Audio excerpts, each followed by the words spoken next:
ओम शांति।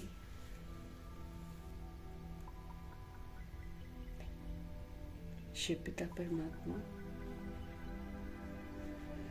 हम आत्माओं को समझ देते हैं कि अपनी स्मृतियों को रियल बनाओ। जो स्मृतियाँ बाबा हमें दिलाते हैं वो सच है, बाकी जो समझकर हम जी रहे थे वो सारा झूठ है। समझ देते हैं कि आप ऐसे सोचो कि हम इस शरीर में अवतरित हुए हैं, किस लिए? ईश्वरीय सेवा के लिए। अगर हम इस स्मृति में रहेंगे तो हमारी चलन में अलौकिकता आ जाएगी। बाबा कहते हैं जब आप बदलोगे इन स्मृतियों के साथ, जब आप बदलोगे तो फिर दुनिया को बदल पाओगे। ये हमको होमवर्क है कि दुनिया को बदलना है। हमने दुनिया को ऐसा बना दिया जैसा वो अब है, लेकिन अब हम खुद को बदलेंगे। हमने अपने को देह समझा तो सारी दुनिया देह समझ रही है। अब हम अपने को आत्मा समझेंगे, परमात्मा का बच्चा समझकर पाठ बजाएंगे तो दुनिया भी बदलेगी जरूर। हमें समझना है कि निमित्त मात्र इस शरीर का हमने लोन लिया है ईश्वरीय कार्य के लिए। थोड़े दिन के लिए हम बस अवतरित हुए हैं। ये कार्य समाप्त करना है और चले जाना है हमको। ये जो स्मृति है, ये जो लक्ष्य है, इसको रख कर बाबा कहते शक्तिशाली स्थिति अपनी बनाओ।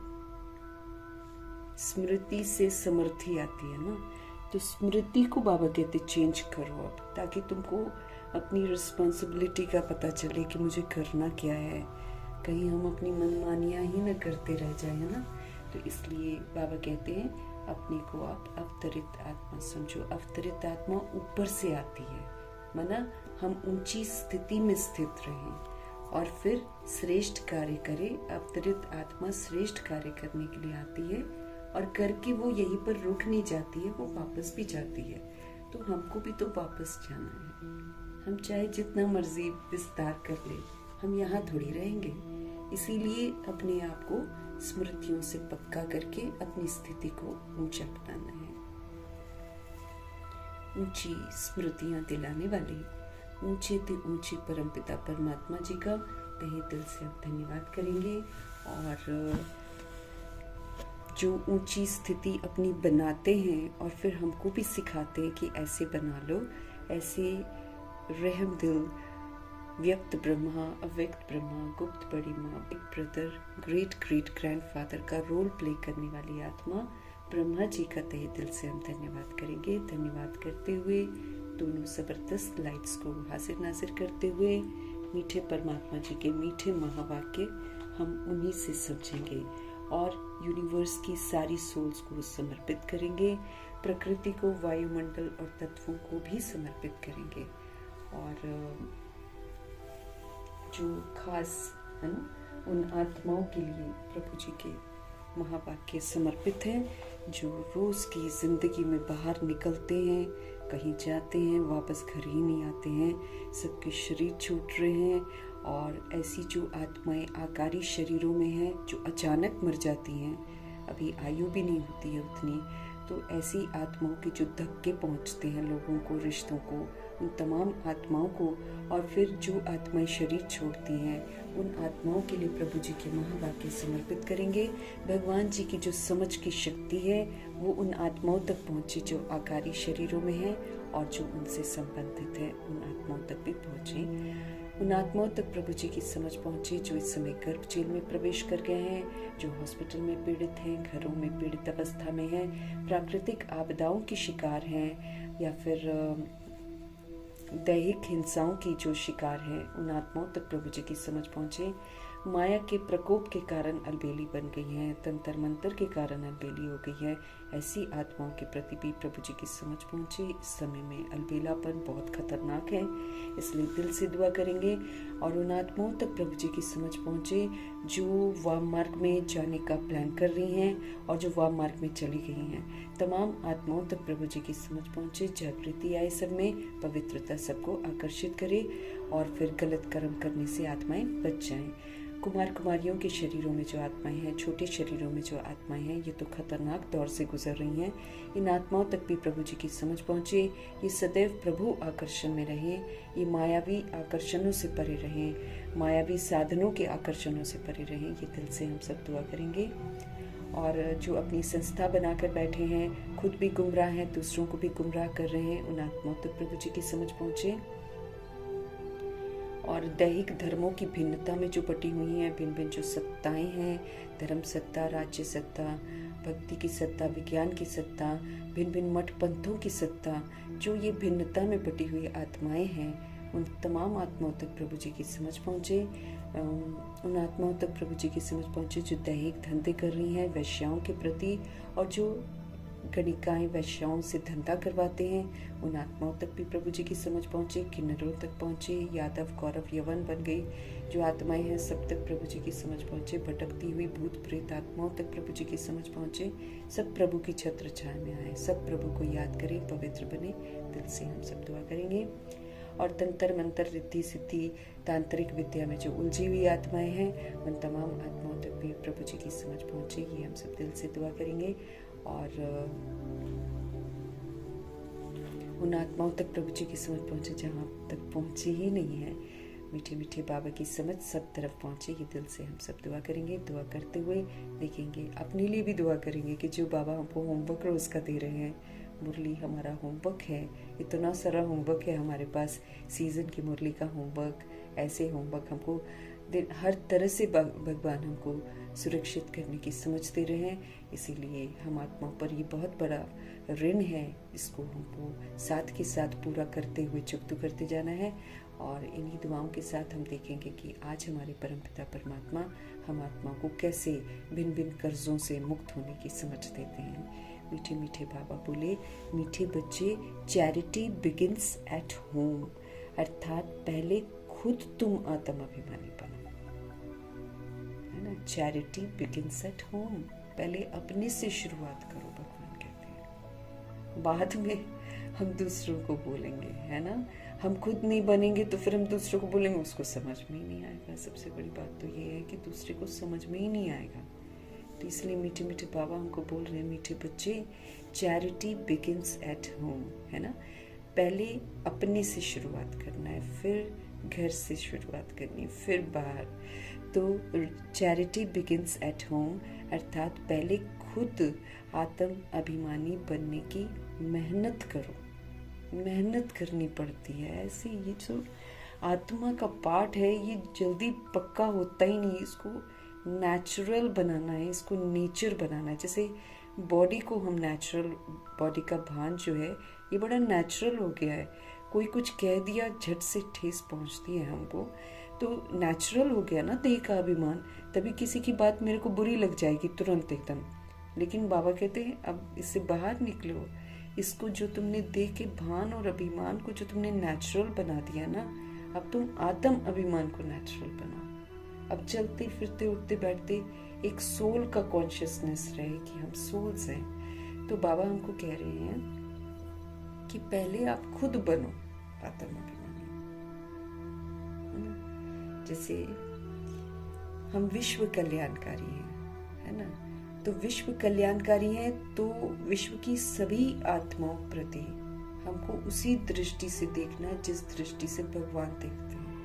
हमें खुद को भी उसी दृष्टि से देखना है जिस दृष्टि से भगवान हमको देखते हैं। अब रोज हमको स्वमान मिलते हैं, भगवान हमको उस स्वमान की दृष्टि से देखते हैं। तो अगर हम उस स्वमान की दृष्टि से अपने आप को नहीं देखते हैं तो हम तो अपना भी रिगार्ड नहीं रख रहे हैं।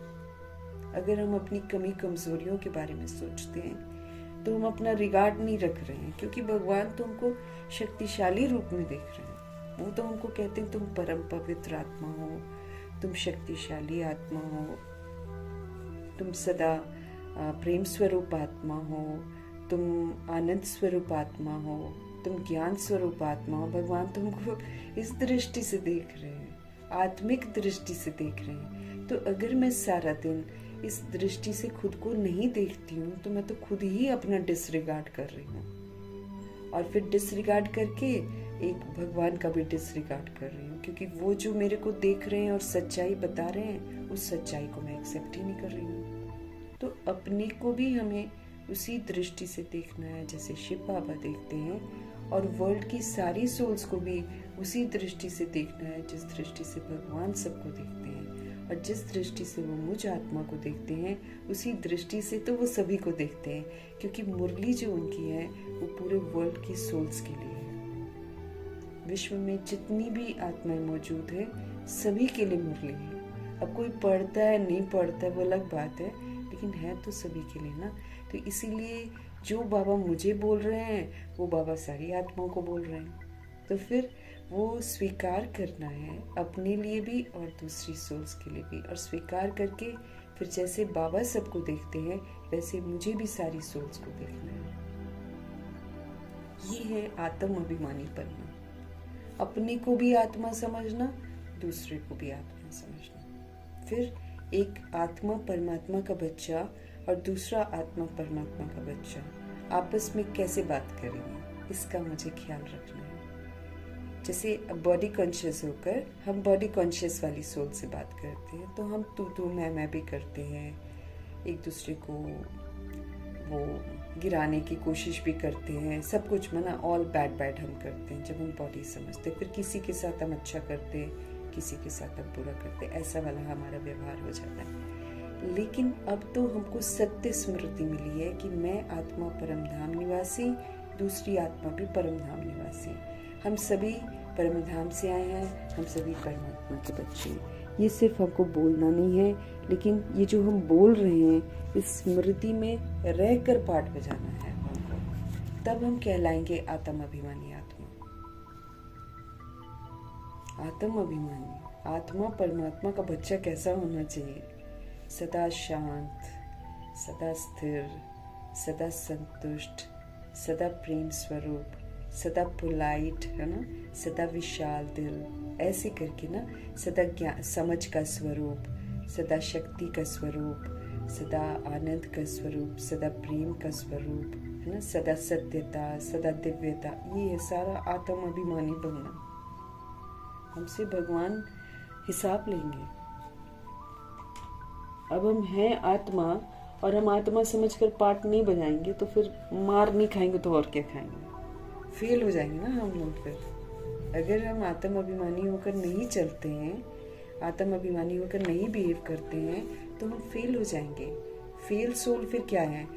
जो थोड़ा सा राजाई घराने की होगी वो भले त्रेता युग में राजाई घराने में जाएगी, लेकिन बाकी तो फिर सारे सजा खाकर फिर प्रजा दास दासी ऐसे बनेंगे।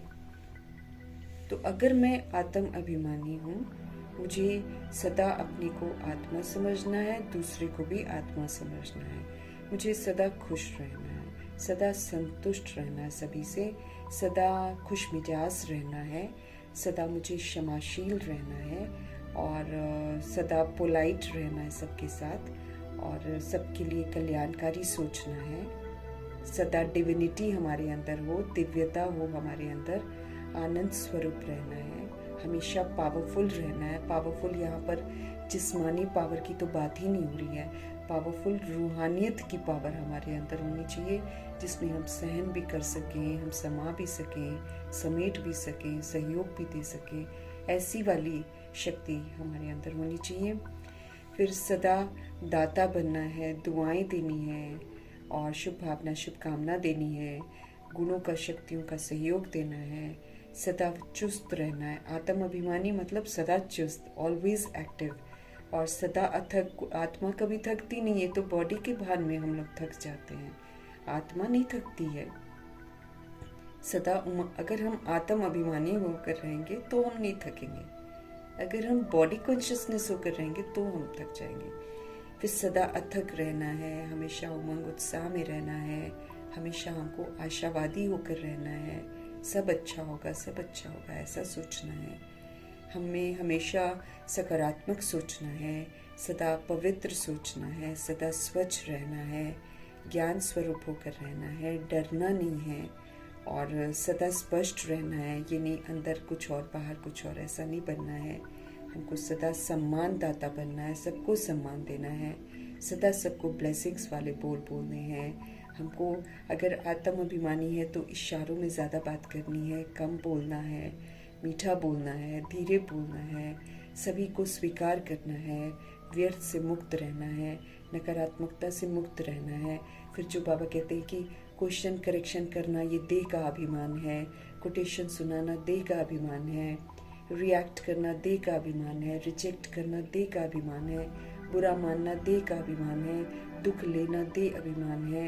ये सारा जो हम करते हैं, जो हम करते आए हैं, दोष लगाना दूसरों पर, ये देह का अभिमान है। किसी को श्रापित करना देह अभिमान है, कुवचन देह अभिमान है, और समस्या पैदा करना देह अभिमान है, कारण सुनाना देह अभिमान है। ये सारा देह अभिमान, तो इसके बिल्कुल विपरीत चलकर अब हमको आत्म अभिमानी बनना है। तो आत्म अभिमानी भी समझना पड़ेगा कि अगर हम आत्म अभिमानी हैं तो हमको फिर क्या क्या करना है और क्या क्या नहीं करना है। ये भी तो मेरी स्मृतियों में होना चाहिए ना। तो बाबा कहते हैं पहले खुद आप आत्म अभिमानी बनने की मेहनत करो, फिर आप दूसरे को कहो, है ना। इसीलिए हम कोई सेंटर खोलें, कोई पाठशाला खोलें, है ना। सेंटर्स पर भी हम जब कोई निमित्त बनती हैं सोल्स, तो उनको बड़ा ध्यान रखना पड़ेगा कि खुद आत्म अभिमानी बनना पड़ेगा, तब दूसरों को कहना पड़ेगा। नहीं तो सोल्स आती रहेंगी, गीता पाठशाला हो या सेंटर हो, सोल्स आती जाएंगी, उनमें परिवर्तन होगा नहीं। वो फिर बोझ किस पर चढ़ेगा? जो निमित्त सोल्स होती हैं उन पर बोझ चढ़ जाता है, क्योंकि वो खुद बने नहीं, इसलिए दूसरे भी नहीं बन रहे हैं। तो ये भी बड़ा हमको ख्याल रखना है कि हम कभी भी कोई चीज़ खोलते हैं और हम वहाँ पर निमित्त बनते हैं, तो हमको बड़ा ध्यान रखना है कि अगर हम गृहस्थ में रहकर गीता पाठशाला खोलते हैं तो फिर हमको गृहस्थ में रहते हुए ईश्वरीय नियमों पर आत्म अभिमानी होकर चलना है। अगर हम चलते हैं तो हम खोलें, अगर हम नहीं चलते हैं तो ना खोलें, क्योंकि नहीं तो फिर हम पर तो बोझ ही बोझ पड़ता जाएगा, क्योंकि हम डिससर्विस कर रहे हैं ना। क्योंकि जो भी सोल्स आती हैं वो नज़र रखती हैं घर वालों पर और फिर अपना बाहर जाकर चर्चा करती हैं। फिर उससे क्या होता है, हमको राहु का ग्रहण लगता है, क्योंकि जो चीज़ हम अवज्ञा करते हैं और दूसरे लोग बाहर जाकर डिस्कस करते हैं, वो फिर हमारे ऊपर बोझ चढ़ेगा। इसीलिए बाबा हमको समझ दे रहे हैं कि पहले हम खुद बने, फिर हम दूसरों को कहें। आत्मा समझकर आत्मा को ज्ञान दो। कोई सोल भी आती है ना, उसको आत्मा समझकर क्या, खुद भी अपने को आत्मा समझो, निमित्त समझो, परमात्मा का बच्चा समझो, और जो सोल आई है उसको भी सोल समझकर उसको सत्य ज्ञान शेयर करो। तो बाबा कहते ज्ञान तलवार में जौहर आ जाएगा। अगर हम बॉडी कॉन्शियस होकर किसी को बॉडी कॉन्शियस रूप में देखकर समझा रहे हैं, तब तो कोई ताकत ही नहीं रहेगी।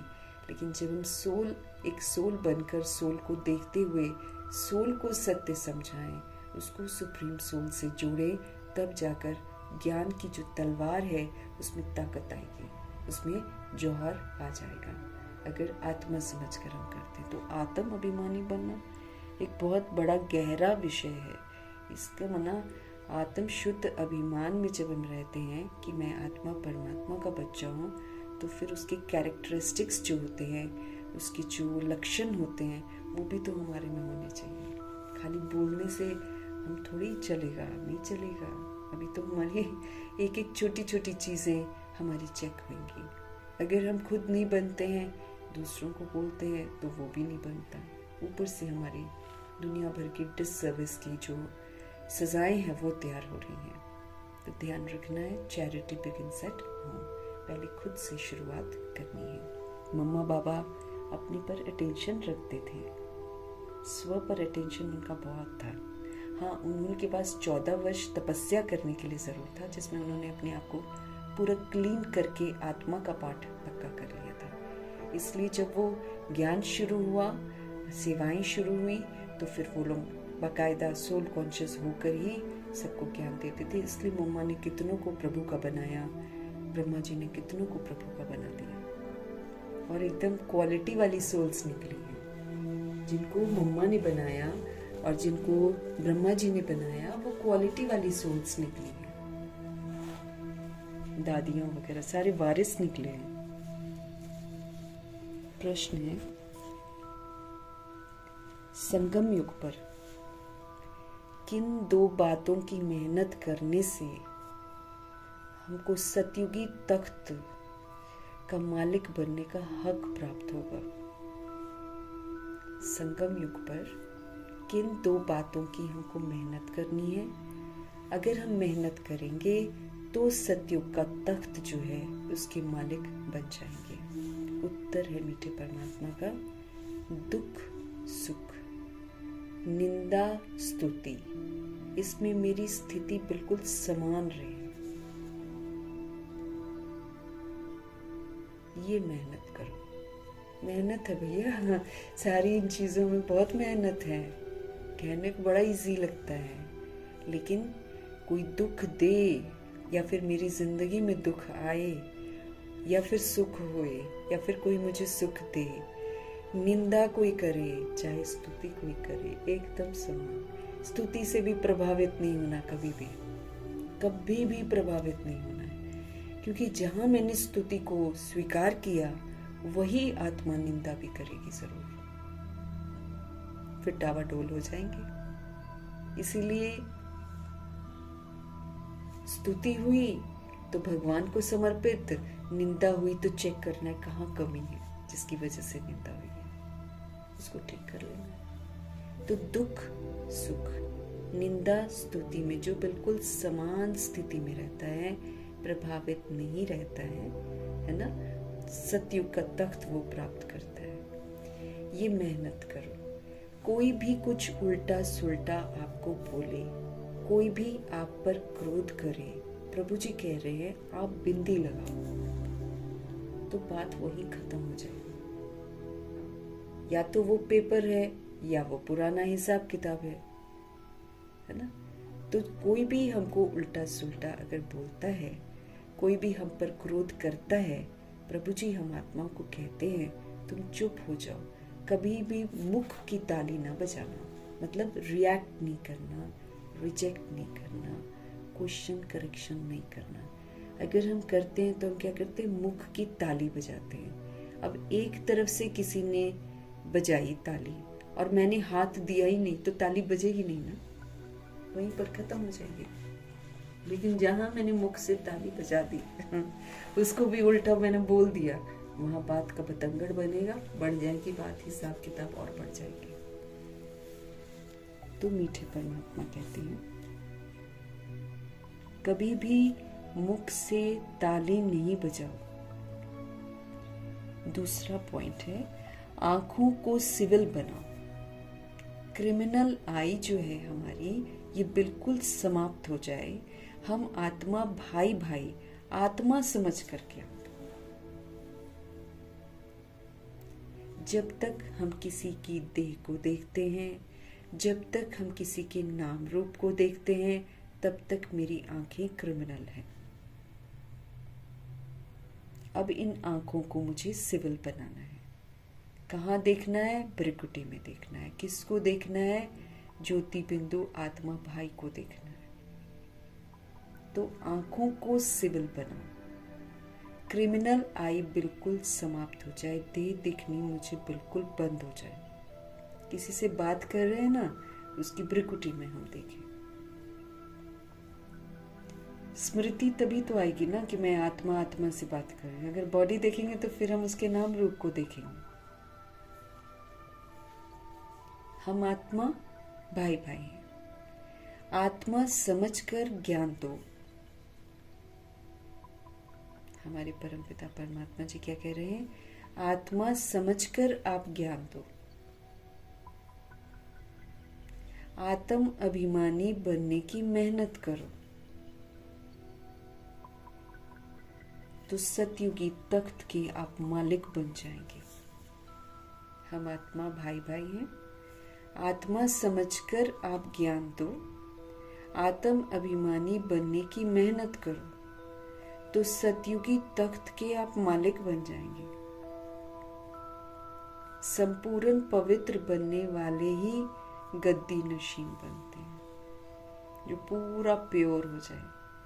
पूरा प्योरिटी तो यही है कि एकदम शरीर का भान, अभिमान, दृष्टि, वृत्ति, कृति सारी ही बदल जाए, उससे हम विस्मृत हो जाएं, बॉडी से हम विस्मृत हो जाएं। जितना बॉडी का पार्ट हमने पक्का किया है, उतना सोल का पार्ट पक्का करना है।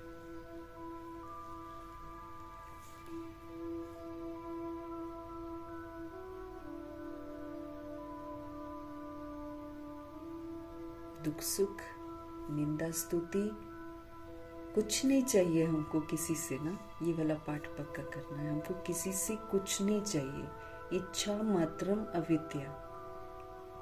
ये मुझे दुख न दे, ये मेरे से अच्छे से बात कर ले, ये मेरी तारीफ करे, ये चाहना ही तो हमको गंदा बनाती है। तो कोई कुछ भी दे, बाबा कहते तुम लो ही मत। नहीं लेंगे मतलब फील नहीं करेंगे तो उसी के पास रह जाएगा, अपने पास आएगा ही नहीं। तो दुख सुख निंदा स्तुति में हमको अपनी स्थिति को समान बनाना है, इसकी मेहनत हमको करनी है। कोई भी हमको उल्टा सुल्टा बोले, हम पर क्रोध करे, हम चुप हो जाए, मुख की ताली हम कभी ना बजाएं। आंखों को सिविल बनाना है। अब ये सारी बातें होंगी तभी तो हम अच्छे बनेंगे ना। इसीलिए कोई दुख भी देता है तो भी कल्याणकारी, क्योंकि वो मुझे सिखा रहा है कि कैसे इसमें प्रभाव मुक्त रहना है। अभी कोई पेपर बनेगा तभी तो हम पास होंगे ना, इसलिए चुप रहना है।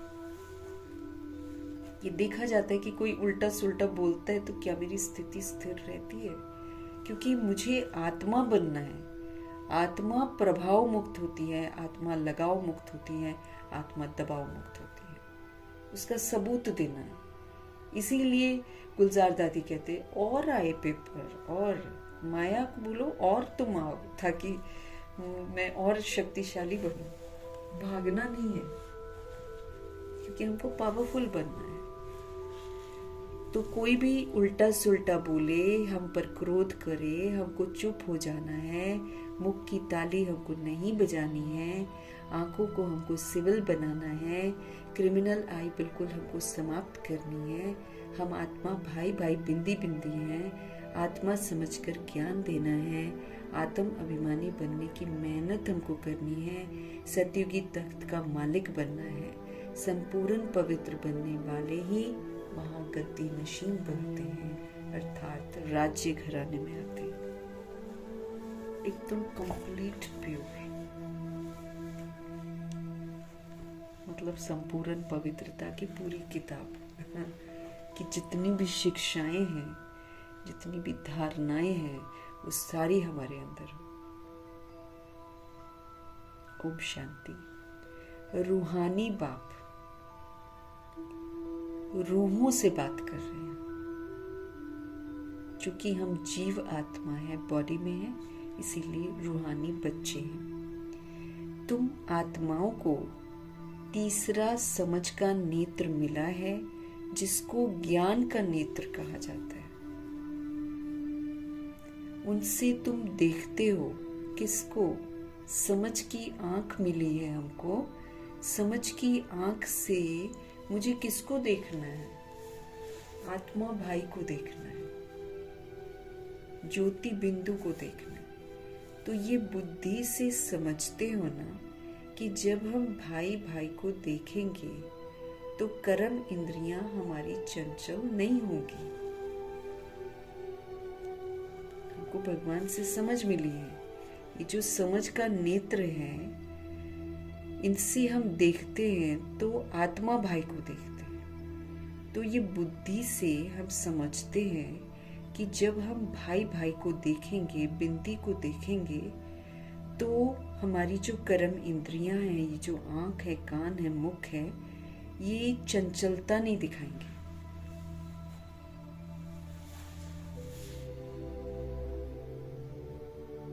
किसी को देखकर मैंने रिएक्ट कर लिया, रिजेक्ट कर लिया, क्वेश्चन करेक्शन कर लिया, मतलब चंचल हूं मैं। चंचलता है ये। बाबा कहते हैं कर्म इंद्रियां फिर चंचल नहीं होंगी जब हम आत्मा को देखेंगे। और ऐसे करते करते क्या होगा, आंखें जो हमारी क्रिमिनल है ना, वो सारी सिविल बन जाएंगी। बाबा कहते हैं विश्व का मालिक बनने के लिए मेहनत तो करनी पड़ेगी, ऐसे तो नहीं बनेंगे हम, है ना। तो बाबा कहते हैं विश्व का मालिक बनने के लिए मेहनत करनी पड़ेगी। तो अभी क्या करो, मेहनत करो। मेहनत तो बाबा कहते करनी पड़ेगी, इसलिए क्या करो, अभी मेहनत करो। तो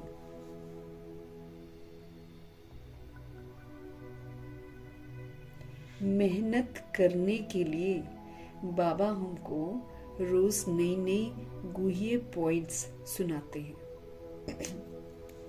तो अभी अपने को भाई भाई समझकर ज्ञान देने की आदत डालनी है। किसी को भी ज्ञान देते हैं तो क्या समझेंगे, आत्मा भाई भाई, है ना।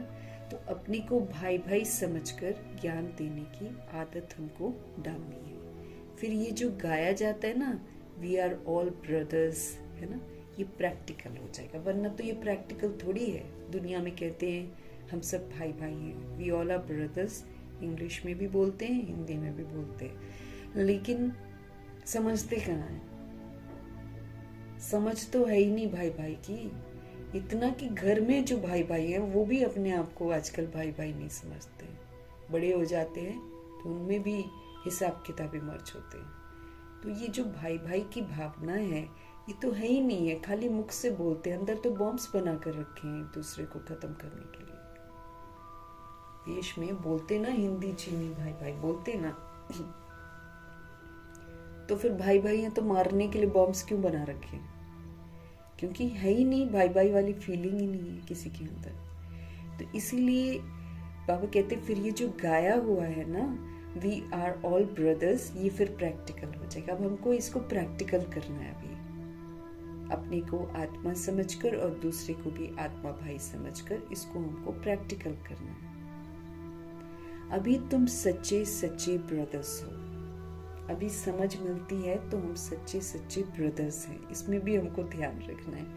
अगर हम अलौकिक परिवार में भी बॉडी को देखेंगे तो सब अलग अलग है, संस्कारों की भिन्नता नजर आएगी, और अपने हम कैसे हैं वो कैसे, ये तो भिन्नता तो होगी।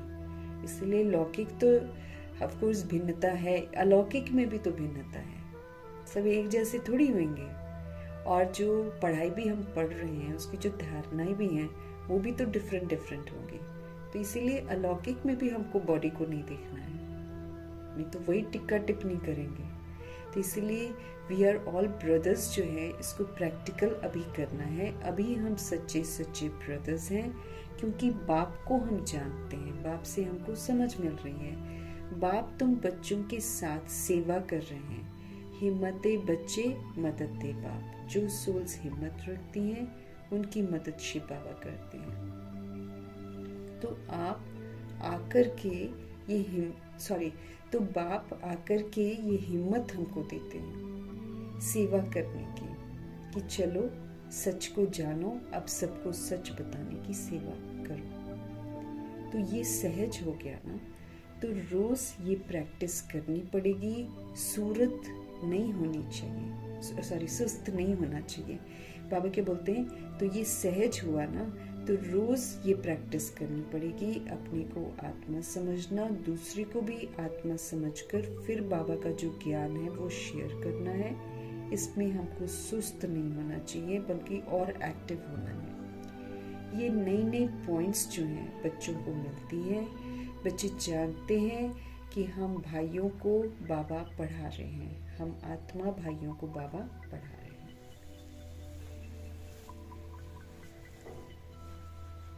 आत्माएं पढ़ती हैं, ये रूहानी नॉलेज है, ये रूह की नॉलेज है। तो किसी को रूह देखकर और खुद को रूह समझकर ही तो हम शेयर कर सकते हैं। तो बच्चे जानते हैं कि हम भाइयों को बाबा पढ़ा रहे हैं, आत्माएं पढ़ती हैं, ये रूहानी नॉलेज है। इससे बाबा कहते हैं स्पिरिचुअल नॉलेज कहा जाता है। इसीलिए स्पिरिट की नॉलेज है ना, आत्मा की नॉलेज है, इसलिए इसको स्पिरिचुअल नॉलेज कहा जाता है। सिर्फ इस समय रूहानी नॉलेज रूहानी बाप से मिलती है, क्योंकि बाप आते ही हैं संगम युग पर जब की सृष्टि बदलती है। ये रूहानी नॉलेज मिलती भी तब है जब सृष्टि बदलने वाली है। हमको संगम युग में रूहानी नॉलेज मिलती है। किससे मिलती है? रूहानी बाप से मिलती है, क्योंकि बाप आते कब है? संगम युग पर, जबकि सृष्टि बदलती है। ये रूहानी नॉलेज मिलती भी तब है जब सृष्टि बदलने वाली होती है। अब आत्म अभिमानी होकर हमको घर वापस जाना है। आत्म अभिमानी होकर ही हम नई दुनिया में भी आते हैं। जब सृष्टि बदलने वाली है, बाप आकर यही तो रूहानी नॉलेज देते हैं कि अपने को क्या समझो, आत्मा समझो। हमको रूहानी नॉलेज देते हैं कि आप अपने को आत्मा समझो। आत्मा अशरीरी आई थी। अब आत्मा का कपड़ा क्या है? आत्मा का कपड़ा शरीर है। अब आत्मा बिना शरीर के आई थी, यहाँ फिर शरीर धारण करती है। शुरू से अब तक आत्मा ने 84 जन्म लिए हैं। जो शुरू वाली आत्मा आती है वो 84 जन्म लेती है, परंतु सब नंबरवार हैं। जो जैसे आए होंगे वो वैसे ही ज्ञान और योग की मेहनत करेंगे। ये भी बात है कि जो जैसे आए होंगे, माना जब भी वो आए होंगे ना, वो वैसे ही ज्ञान और योग की मेहनत करेंगे। ज्ञान भी वो वैसे ही समझेंगे, योग की मेहनत भी वो वैसे ही करेंगे। फिर देखने में भी आता है कि जैसे जिसने कल्प पहले जो पुरुषार्थ किया, जो मेहनत की, वो अभी भी ऐसे ही मेहनत करते रहते हैं। अपने लिए मेहनत करनी है ना, दूसरे कोई के लिए थोड़ी करनी होती है। हम खुद मेहनत करते हैं, खुद को ठीक करते हैं, तो दूसरे अपने आप ठीक हो जाते हैं। तो अपने को ही आत्मा समझ करके अपने साथ मेहनत करनी है।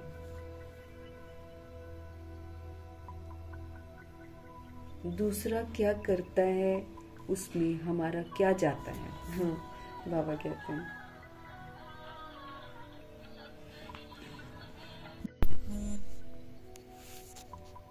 भगवान कह रहे हैं अपने लिए मेहनत करनी है हमको, दूसरे कोई के लिए तो नहीं करनी होती है ना। तो अपने को ही आत्मा समझ करके अपने साथ मेहनत करनी है। अब दूसरा क्या करता है उसमें हमारा क्या जाता है? अब वो लेट आया होगा तो पुरुषार्थ वैसा ही करेगा वो, है ना, उतना ही ध्यान देगा जितना किसी ने देना है। किसी ने प्रजा बनना है, किसी ने दास दासी बनना है, किसी ने साहूकार बनना है, किसी ने राजाई घराने में आना है। सबका पार्ट अलग अलग है। तो हमको जो भगवान समझाते हैं वो हमको करना है। चैरिटी बिगिंस एट होम, माना पहले पहले खुद मेहनत हमको करनी है, पीछे दूसरों को अर्थात भाइयों को कहना है। हम खुद आत्मा समझेंगे नहीं और हम दूसरे को बोलते जाएंगे तो फिर गलत है ना, फिर तो हम झूठ बोल रहे हैं ना, और दूसरे को समझ में नहीं आएगा। सबसे बड़ी बात है जब तुम अपने को आत्मा समझ करके आत्मा को ज्ञान देंगे तो तुम्हारी ज्ञान तलवार में ताकत आएगी। नहीं तो बस यूं ही सुना रहे हैं, यूं ही बोल रहे हैं, ऐसे हो जाएगा ना। कोर्स करा रहे हैं, अब खुद समझ ही नहीं रहे हैं, अब दूसरों को समझा रहे हैं। तो बाबा हमको कह रहे हैं कि जब तुम अपने को आत्मा समझ करके आत्मा को ज्ञान देंगे तो तुम्हारी ज्ञान तलवार जो है ना, उसमें ताकत रहेगी। मेहनत तो है, मेहनत तो करनी पड़ेगी। बाबा कहते तो जरूर कुछ न कुछ तो सहन करना पड़ता है। इस समय दुख सुख, निंदा स्तुति, मान अपमान, ये सब थोड़ा बहुत तो सहन करना ही पड़ता है। आपस में अलौकिक परिवार में भी हो जाता है और लौकिक में भी हो जाता है, बाकी दुनिया में भी हो जाता है। कोई ना कोई कुछ ना कुछ ऊट पटांग बात बोल ही जाएगा।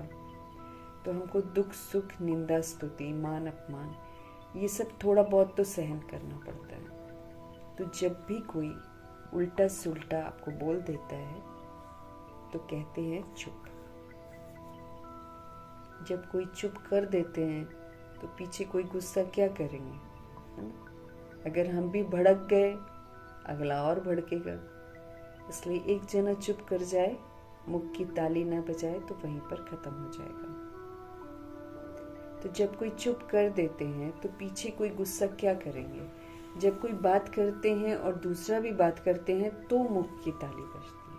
अगर एक ने मुख की ताली बजाई और दूसरे ने शांत किया तो चुप। बस ये बाप सिखलाते हैं कि भाई तुम आत्मा हो, आत्मा का स्वधर्म है हमेशा शांत।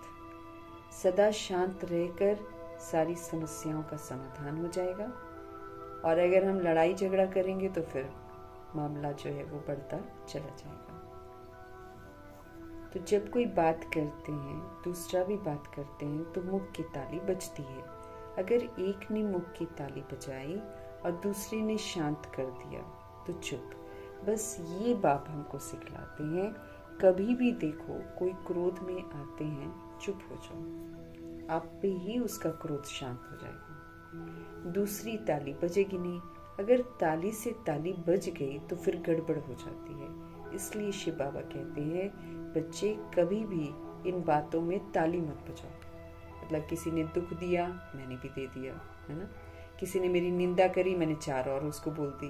अच्छा, किसी ने मेरे को अपमान करा, मैंने भी उसका कर दिया। ऐसे ताली नहीं बजानी। बाबा कहते हैं तुम मत ताली बजाओ। न विकार की ताली बजाओ, न काम की, न क्रोध की, न लोभ की, न मोह की, न अहंकार की ताली नहीं बजाओ। किसी ने किया इसलिए हमने भी किया, वो तो फिर संग दोष में आ जाते हैं। बच्चों को हर एक का कल्याण करना ही है। इतने जो सेंटर्स बने हुए हैं, किस लिए बने हैं? कल पहले भी तो ऐसे सेंटर्स निकले होंगे। देवों का देव बाप कहते हैं, देखते रहते हैं कि बहुत बच्चों को ये शौक रहता है कि बाबा सेंटर्स खोलूं।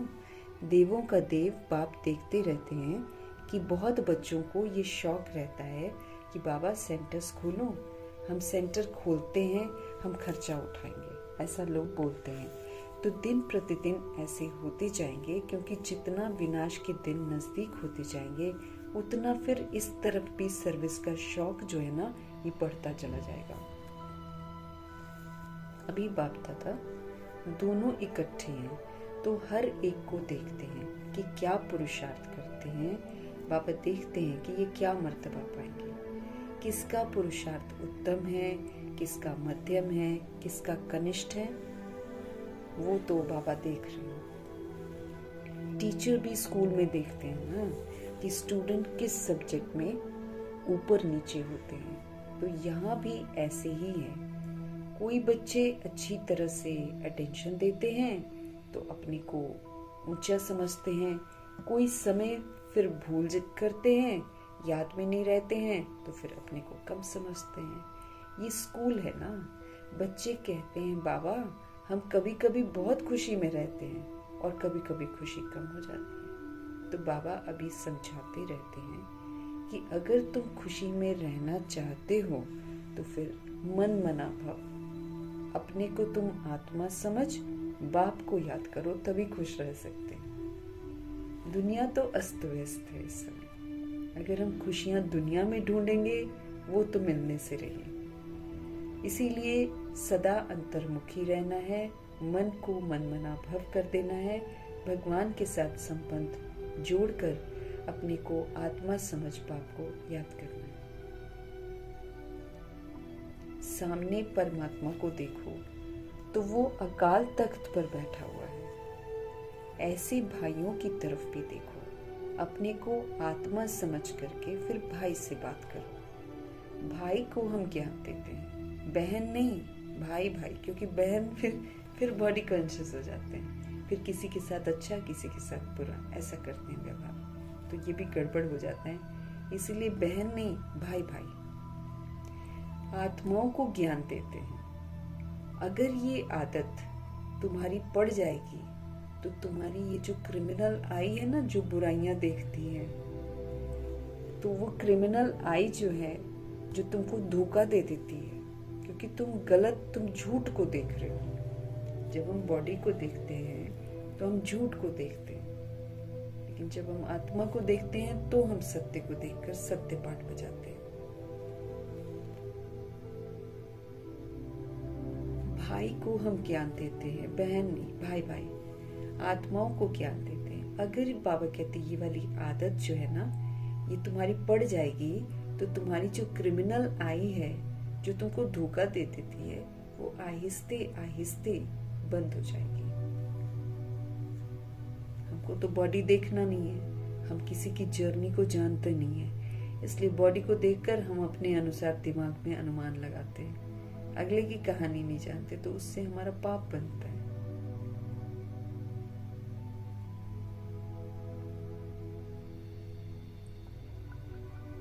तो आहिस्ते आहिस्ते जो है ना, ये क्रिमिनल आई जो है ये बंद हो जाएगी। आत्मा में क्या करेगी? आत्मा में क्या करेगी? जब देह का अभिमान आता है ना, तब हम गिरते हैं। जब हमारे अंदर देह का अभिमान आता है तब गिरते हैं। बहुत कहते हैं बाबा हमारी क्रिमिनल आई है। अच्छा, क्रिमिनल आई को अभी सिविल आई बनाओ। बाप ने आत्मा को दिया है, बाबा ने आत्मा को दिया ही है ये तीसरा नेत्र। अब हमको इस भ्रिकुटी आत्मिक नेत्र जो है, समझ का जो नेत्र है, इससे देखना है ना। तीसरे नेत्र से देखेंगे तो फिर तुम्हारी देह को देखने की आदत जो है ना, वो मिट जाएगी। बाबा बच्चों को डायरेक्शन तो देते रहते हैं, ब्रह्मा को भी ऐसे ही कहते हैं। ये बाबा भी देह में आत्मा को देखेंगे ना, तो इसको ही तो कहा जाता है रूहानी नॉलेज। इसको रूहानी नॉलेज कहते हैं। खुद को रूह समझना, रूहों को देखना और रूहानी बिहेवियर, रूहानी व्यवहार करना, इसी को तो कहते हैं रूहानी नॉलेज। बाबा कहते हैं देखो मर्तबा कितना ऊंच पाते हो, जबरदस्त मर्तबा है, तो पुरुषार्थ भी तो फिर जबरदस्त चाहिए ना। मर्तबा जबरदस्त है तो पुरुषार्थ फिर ढीला ढाला तो नहीं चलेगा। बाबा भी समझते हैं कल पहले मुआफिक सबका पुरुषार्थ चलेगा। कोई राजा रानी बनेंगे, कोई प्रजा में चले जाएंगे। तो यहाँ जब बैठकर योग भी करवाते हो तो अपने को आत्मा समझ करके दूसरे की भी भ्रिकुटी में आत्मा को देखते रहेंगे, तो फिर उनकी सर्विस अच्छी होगी। जैसे कई लोग योग करवाते हैं ना, तो बाबा कहते हैं कि क्या करना पड़ेगा, फिर कैसे करना पड़ेगा। अपने को आत्मा समझ करके दूसरे की भी भ्रिकुटी में आत्मा को देखते रहेंगे, तो फिर उनकी सर्विस कैसी होगी? अच्छी सर्विस होगी। जो देही अभिमानी होकर बैठते हैं वो आत्माओं को ही देखते हैं। जो भी देही अभिमानी होकर बैठते हैं, अपने को आत्मा समझते हैं ना, जो देही अभिमानी होकर बैठते हैं वो आत्माओं को ही देखते हैं। इसकी खूब प्रैक्टिस करो, खूब प्रैक्टिस करो। अरे ऊंच मर्तबा पाना है तो कुछ तो मेहनत करेंगे ना।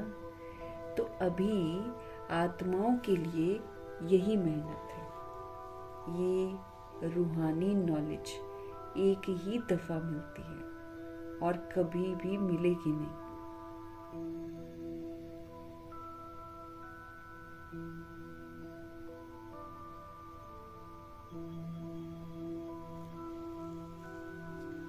बाबा क्या कह रहे हैं?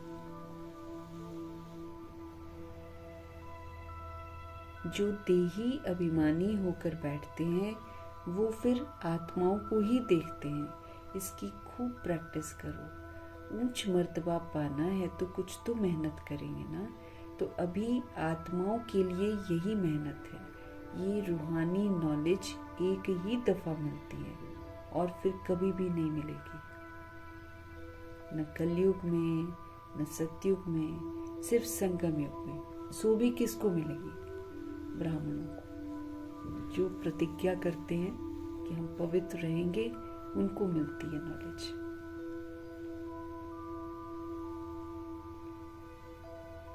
ये पक्का याद कर लो। जब ब्राह्मण बनेंगे ना, तब तो देवता बनेंगे। अब ब्राह्मण बनना भी बहुत बड़ी बात है। बीके टाइटल हमको मिल जाता है, लेकिन ब्राह्मण बनने का हमको सबूत देना है। एकदम इसमें पूरा कर्म योगी फरिश्ता और संपूर्ण पवित्रता की धारणा चाहिए, तब सच्चा ब्राह्मण कहलाएंगे। तो जब ब्राह्मण बनेंगे तभी तो देवता बनेंगे। ब्राह्मण नहीं बने हैं तो फिर देवता कैसे बनेंगे?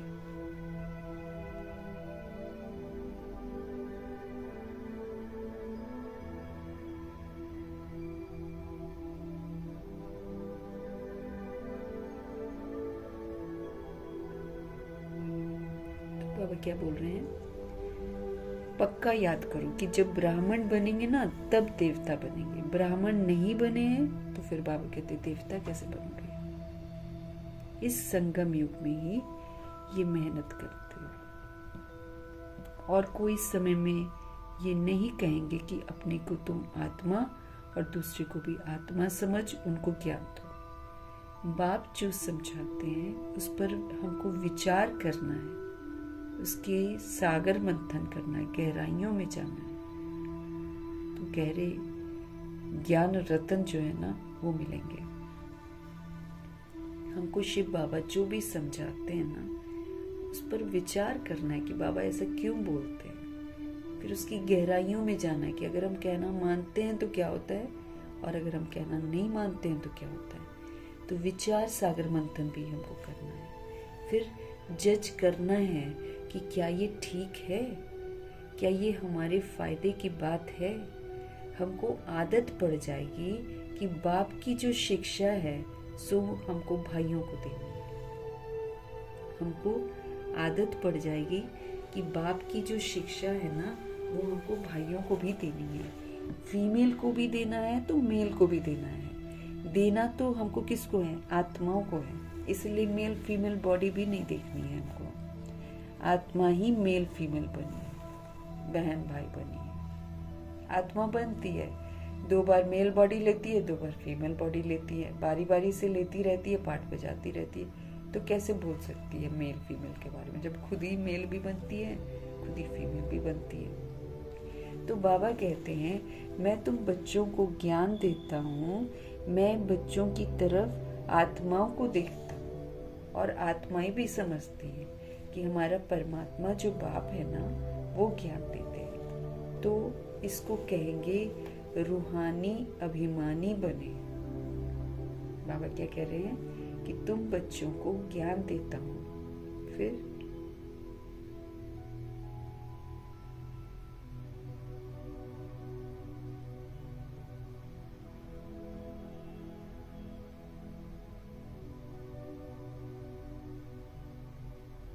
बाप कहते हैं, मैं तुम बच्चों को ज्ञान देता हूँ, मैं बच्चों की तरफ अर्थात आत्माओं को देखता हूँ और आत्माएं भी समझती हैं कि हमारा परमात्मा जो बाप है ना, वो हमको ज्ञान देते हैं। तो इसको कहेंगे ये रूहानी अभिमानी बने हैं। इसको ही कहा जाता है स्पिरिचुअल ज्ञान की लेन देन। आत्मा की परमात्मा के साथ लेन देन हो रही है स्पिरिचुअल ज्ञान की। तो ये बाप हमको शिक्षा देते हैं कि जब भी कोई विजिटर आदि आते हैं तो भी आप अपने को आत्मा समझ आत्मा को बाप का परिचय दो। कोई विजिटर भी हो तो भी आत्मा में ज्ञान है, शरीर में ज्ञान नहीं होता है, तो उनको भी आत्मा समझ करके ही ज्ञान देना है।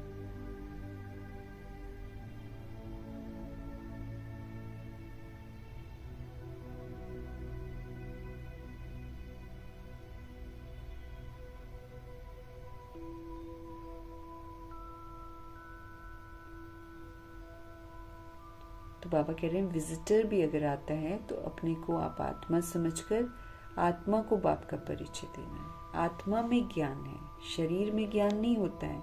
अगर शरीर में ज्ञान हो तो फिर जब शरीर से आत्मा निकलती है तो कुछ रहे ना उसमें, वो तो कुछ भी नहीं कर पाता है। तो सारा ज्ञान किस में है? आत्मा में ही होता है।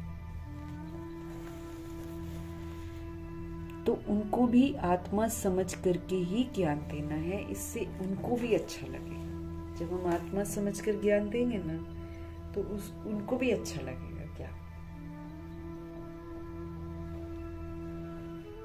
जैसे कि ये जौहर है तुम्हारे मुख में, इस ज्ञान की तलवार में जौहर भर जाएगा जब हम आत्मा समझ कर देंगे तो। क्योंकि देही अभिमानी होते हो ना, तो ये भी प्रैक्टिस करके देखो। बाबा कहते हैं जज करो, ठीक है। और बच्चों के लिए भी ये कोई नई बात नहीं है, क्योंकि बाप समझाते ही सहज करके चक्र लगाया, अब नाटक पूरा होता है। अभी बाबा की याद में रहते हैं, तमो प्रधान से सतो प्रधान बनकर फिर सतो प्रधान दुनिया का मालिक बनते हैं। फिर ऐसे ही सीढ़ी उतरते हैं। देखो कितनी सहज बताते हैं बाबा, कितना सहज बताते हैं। हर 5000 वर्ष के बाद मेरे को आना होता है ड्रामा के प्लान के अनुसार। मैं बंधायमान हूँ। आकर के बच्चों को बहुत सहज याद की यात्रा सिखलाता हूँ। बाप की याद में अंतमति सुगति हो जाएगी। अगर हम याद में रहेंगे तो अंत में जो मेरे दिमाग में थॉट होएगी उसी के अनुसार तो गति मिलेगी।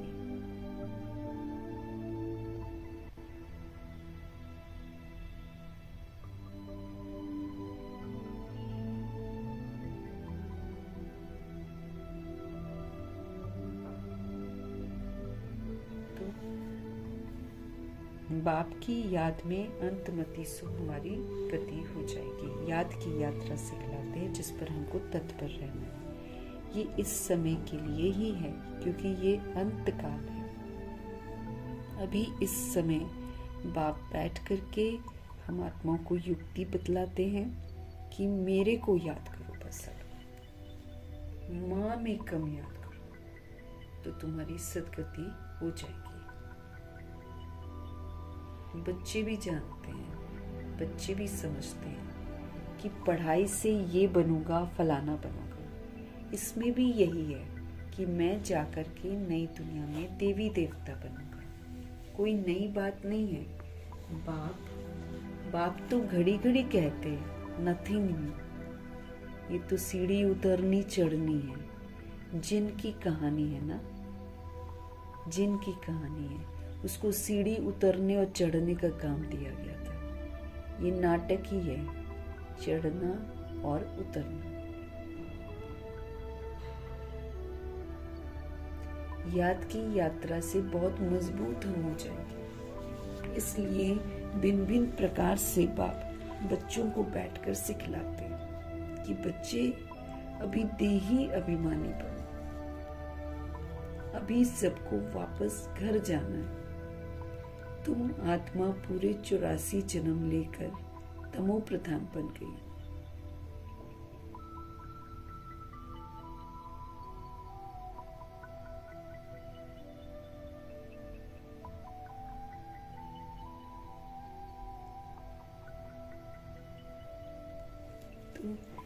उसको सीढ़ी उतरने और चढ़ने का काम दिया गया था जिनको, तो ये भी एक नाटक है। चढ़ते हैं हम, उतरते हैं, याद की यात्रा से बहुत मजबूत हो जाएंगे।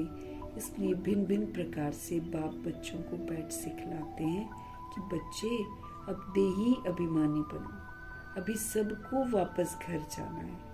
तुम आत्मा पूरे 84 जन्म लेकर तमो प्रधान बन गई हो। समझते थे कि तुम ऐसी नहीं थी, तुम 84 जन्म लेकर ऐसी बनी हो। भारतवासी ही फिर सतो रजो तमो बनते हैं, दूसरी कोई नेशनैलिटी को नहीं कहेंगे ऐसा। भारत ही है। भारत में जो सोल्स शुरू में आती हैं वो सतो रजो तमो से गुजरती है। दूसरी कोई नेशनैलिटी को नहीं कहेंगे कि पूरे 84 जन्म लिए। बाप ने आकर के हमको बताया है, नाटक में हर एक का पार्ट जो है ना वो अपना अपना होता है। आत्मा कितनी छोटी है, साइंसदानों को ये समझ में ही नहीं आएगा कि इतनी छोटी आत्मा में ये अविनाशी पार्ट नूंदा हुआ है। कहने को उनको साइंस का घमंड है, अपने आप को वो लोग बहुत इंटेलिजेंट समझते हैं, लेकिन सत्य ज्ञान तो है ही नहीं है किसी के पास। उनको ये समझ में नहीं आएगा कि इतनी छोटी सूक्ष्म आत्मा के अंदर अविनाशी पार्ट भरा हुआ है।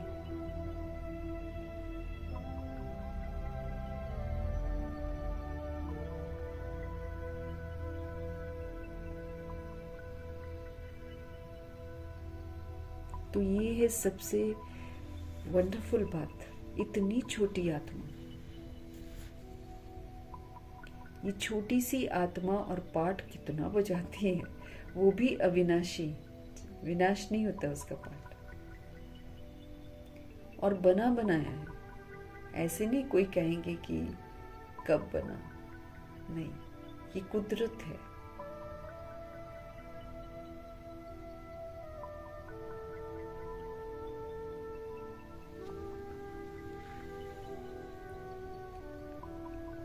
ये ड्रामा भी अविनाशी, आत्मा भी अविनाशी, और बना बनाया। आत्मा खुद ही बनाती है ड्रामा, फिर उसको वही वाला पार्ट मिलता है जो उसने बनाया। ऐसे नहीं कोई कहेंगे कि कब बना, नहीं, ये कुदरत है। ये ज्ञान बड़ा वंडरफुल है, कभी कोई ये ज्ञान बता ही नहीं सकते हैं। ऐसे कोई की ताकत ही नहीं है जो ये ज्ञान सुना दे। जैसे बाबा सुनाते हैं, इसमें से चुरा लेते हैं कुछ कुछ बातें, लेकिन फिर भी जैसे बाबा समझाते हैं ना, वैसे न समझ पाएंगे और न समझा पाएंगे।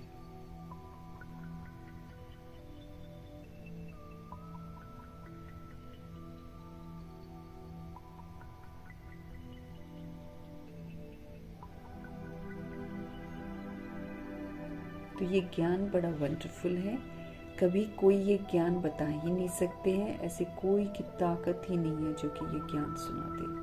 तो अभी बच्चों को बाप दिन प्रतिदिन समझाते रहते हैं, अभी प्रैक्टिस करो कि हम अपने भाई आत्मा को ज्ञान देते हैं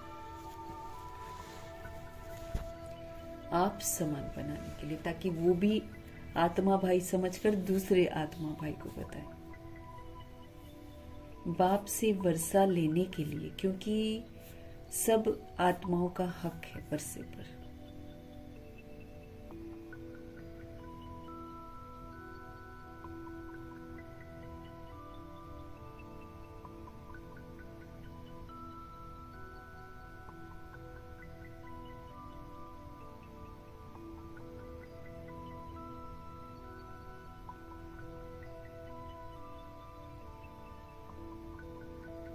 बाबा समझ दे रहे हैं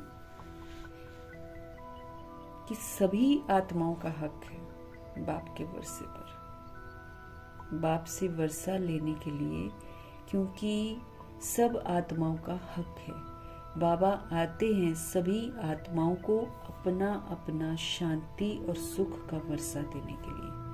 हम जब राजधानी में होंगे, बाकी सारी सोल्स शांति धाम में होंगे, पीछे जय जयकार होगी, यहाँ सुख ही सुख होगा सतयुग में। इसलिए बाप कहते हैं पावन बनना है। जितना जितना तुम पवित्र बनते हो उतना कशिश होती है, अट्रैक्शन होता है।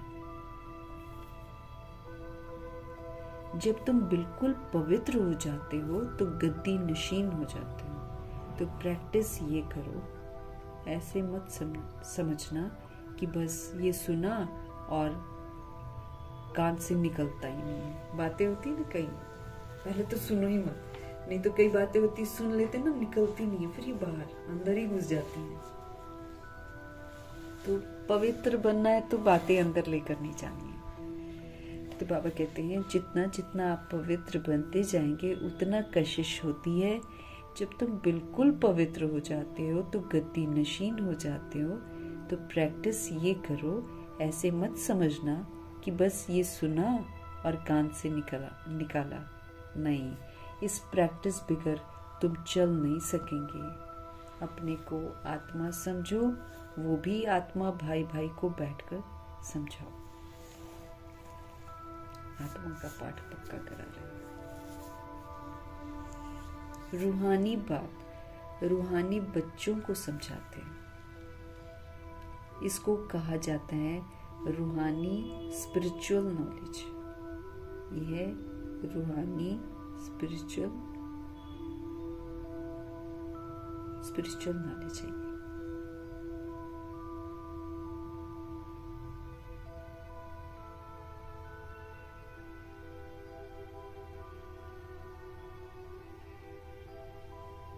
तो अपने को आत्मा समझ, वो भी आत्मा भाई भाई को बैठकर समझाओ। रूहानी बाप रूहानी बच्चों को समझाते हैं। इसको कहा जाता है रूहानी स्पिरिचुअल नॉलेज। स्पिरिचुअल फादर देने वाला है। सुप्रीम रूह आकर हमको रूह का ज्ञान देते हैं। तो जब चिल्ड्रन पूरा स्पिरिचुअल बन जाते हैं, एकदम प्योर बन जाते हैं, तो जाकर सतयुगी तख्त के मालिक बनते हैं।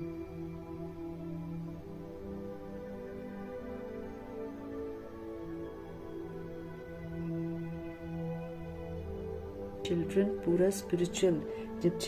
पूरा स्पिरिचुअल बन जाते हैं, एकदम प्योर बन जाते हैं, तो फिर जाकर सतयुगी तख्त के मालिक बनते हैं। जो प्योर नहीं बनेंगे वो फिर माला में भी नहीं आएंगे। जो प्योर नहीं बनेंगे वो फिर माला में भी नहीं आएंगे। माला का भी कोई अर्थ तो होगा ना। माला का राज दूसरा कोई भी नहीं जानते हैं। माला को क्यों सिमरते हैं? क्योंकि बाप की बहुत ही मदद की है उन्होंने, इसलिए भगवान उनका सिमरन कराते हैं। जो माला में आते हैं ना, वो अपना परिवर्तन करके मददगार भी तो बनते हैं। इसीलिए जो माला में आते हैं, माला को इसलिए सिमरा जाता है क्योंकि बाप की बहुत ही मदद की है। तो क्यों नहीं सिमरे जाएंगे? तुम सिमरे भी जाते हो और तुम्हारी फिर पूजा भी होती है। 108 आत्माओं को बाबा बोल रहे हैं कि तुम्हारा सिमरन भी होता है माला के रूप में, और फिर तुम्हारी पूजा भी होती है, और तुम्हारे शरीर को भी पूजा जाता है। पवित्र शरीर को भी पूजा जाता है। जड़ चित्र बनाते हैं। और मेरी तो सिर्फ आत्मा की ही पूजा होती है, शिवलिंग की। देखो, तुम तो डबल पूजे जाते हो, मेरे से भी जास्ती। तो तुम जब देवता बनते हो तो देवताओं की भी पूजा करते हैं। इसलिए पूजा में भी तुम तीखे हो, यादगार में भी तुम तीखे, और बादशाही में भी तुम ही तीखे। यादगार भी तुम्हारा बनता है, पूजा भी तुम्हारी होती है, और फिर बादशाही भी तुम्हें जबरदस्त मिलती है। देखो, तुमको मैं कितना ऊंचा बनाता हूँ। सोचो तो सही कि मैं तुमको कितना ऊंचा बनाता हूँ। जो तो जैसे प्यारे बच्चे होते हैं, बहुत लव होता है, तो बच्चों को क्या करते, कूल्हे पर, माथे पर भी रखते हैं। बाबा एकदम सिर पर रख देते हैं। जैसे दुनिया में भी शरीर के बच्चे होते हैं तो पिता क्या करता है, अपने कंधे पर बिठा लेता है ना। छोटे बच्चे को, तो शिव पिता परमात्मा हम आत्माओं को एकदम सिर पर रख देते हैं, मतलब एकदम ऊंचा उठा देते हैं, बेहद की बादशाही देते हैं, फिर सिमरन भी करवाते हैं, फिर पूजनीय जब बनते हैं, आत्मा पूजनीय बनती है, उसको पूजनीय शरीर मिलता है, तो उसके शरीर के यादगार बनते हैं, फिर शरीर की पूजा भी होती है, तो पूजा में भी बच्चे तीखे, यादगार में भी तीखे और बादशाही में भी तीखे। हम ब्रह्मा जी और सरस्वती जी को ले लेते हैं कि सबसे तीखे चले गए ये लोग।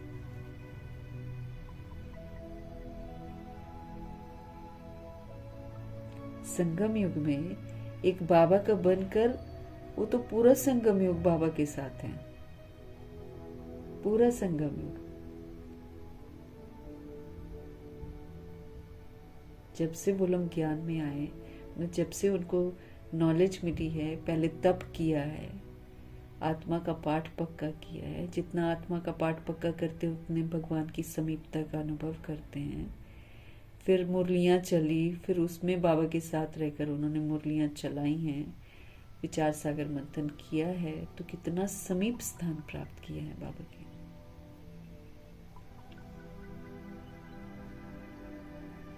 तो बाबा अपना शिक्षाएं देकर फिर हम आत्मा को एकदम ऊंचा उठा देते हैं।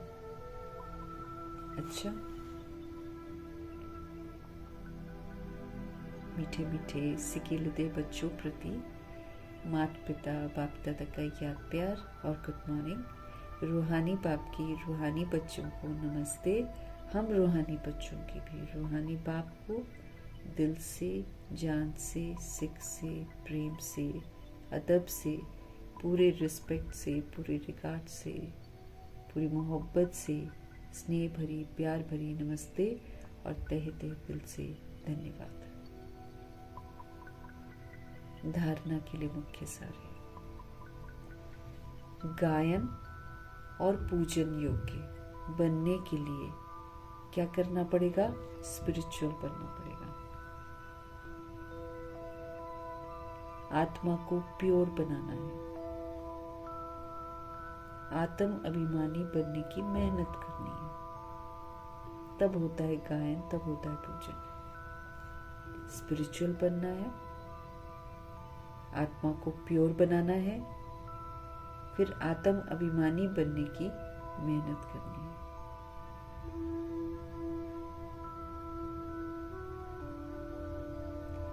मनमना भव के अभ्यास के द्वारा हमें अपार खुशी में रहना है। मन प्रभु में लगा लेना है।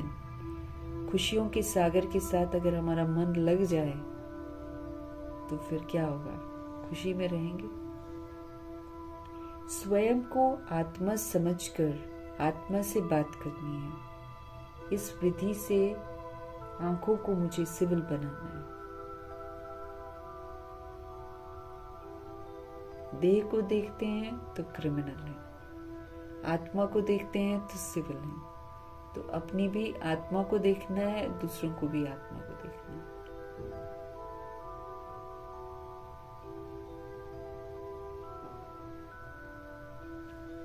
सतगुरु जी का आज का वरदान,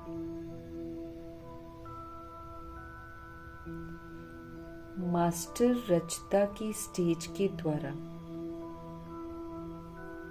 मास्टर रचता की स्टेज के द्वारा आपदाओं में भी मनोरंजन का अनुभव करने वाले संपूर्ण योगी भव।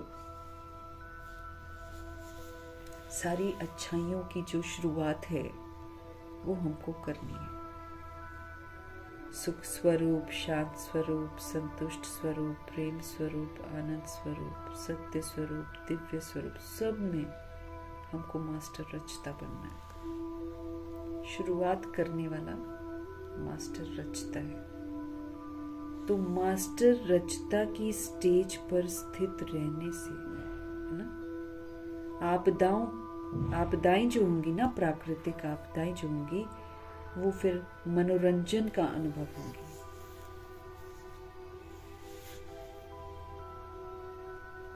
मनोरंजन का अनुभव हमको कराएंगे।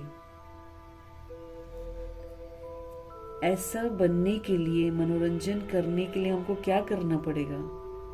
संपूर्ण योगी बनना है। मास्टर रचता की स्टेज पर स्थित रहने से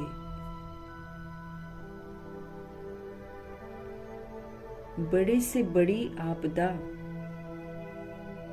एक मनोरंजन का दृश्य अनुभव होगी।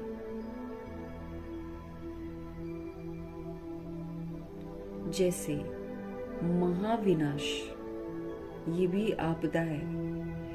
तो जैसे महाविनाश की आपदा को भी स्वर्ग के गेट खुलने का साधन बताते हो, ऐसे किसी भी प्रकार की छोटी बड़ी समस्या, छोटी बड़ी आपदा मनोरंजन का रूप हमको दिखाई दे। हम हाय हाय न करें, बल्कि हाय हाय के बजाय ओ हो शब्द निकले। दुख भी सुख के रूप में अनुभव हो। दुख सुख की नॉलेज होते हुए भी उसके प्रभाव में न आए। दुख को भी बलिहारी सुख के दिन आने की समझें, तब कहेंगे कि हम संपूर्ण योगी बन गए हैं।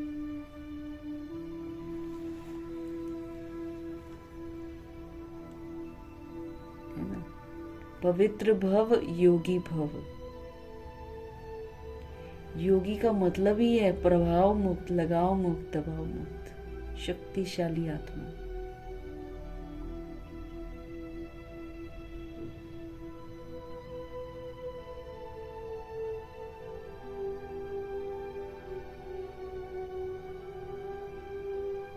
योगी को न भूख न प्यास न डर न कुछ, न गर्मी न सर्दी, कुछ नहीं लगेगा। उसके लिए तो सब कुछ मनोरंजन ही होगा, क्योंकि योगी कनेक्टेड रहेगा ना बाबा से, और जो पावर हाउस से कनेक्टेड रहेगा उसको कोई डर ही नहीं है। तो हमको मास्टर रचता की स्टेज पर रहना है। निर्भयता की शुरुआत अपने से करनी है। आत्म अभिमानी की शुरुआत अपने से करनी है। तो मास्टर रचता की स्टेज पर स्थित रहने से क्या होगा? बड़े से बड़ी आपदा जो है ना, वो हमको एक मनोरंजन का दृश्य अनुभव होगी। जैसे महाविनाश, ये भी एक बहुत बड़ी आपदा है। इसको भी क्या समझना है कि स्वर्ग का गेट खुलने का ये साधन है। इसी से महाविनाश होगा तो स्वर्ग का गेट खुलेगा ना।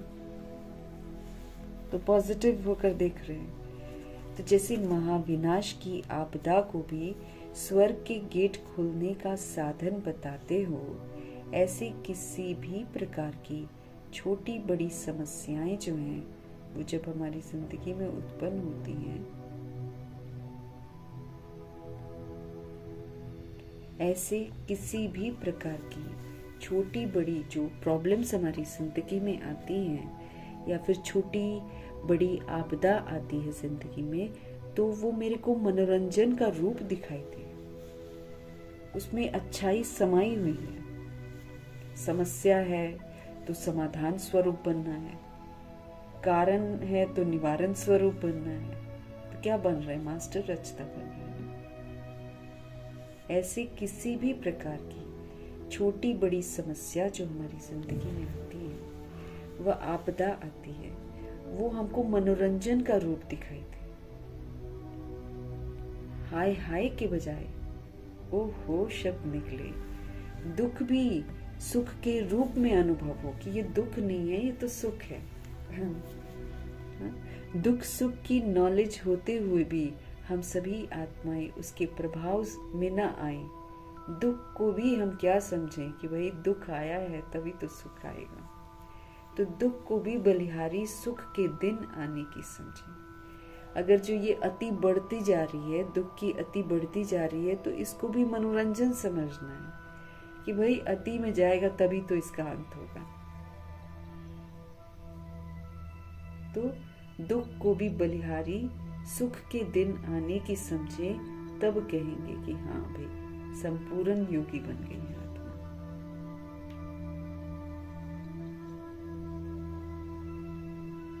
कि दुख भी सुख तब अनुभव होगा जब हम योगी बनेंगे, बाबा से कनेक्टेड रहेंगे, हर बात का कॉन्सेप्ट हमको बिल्कुल क्लियर होगा, तो सारा कुछ हम सहज पार कर लेंगे।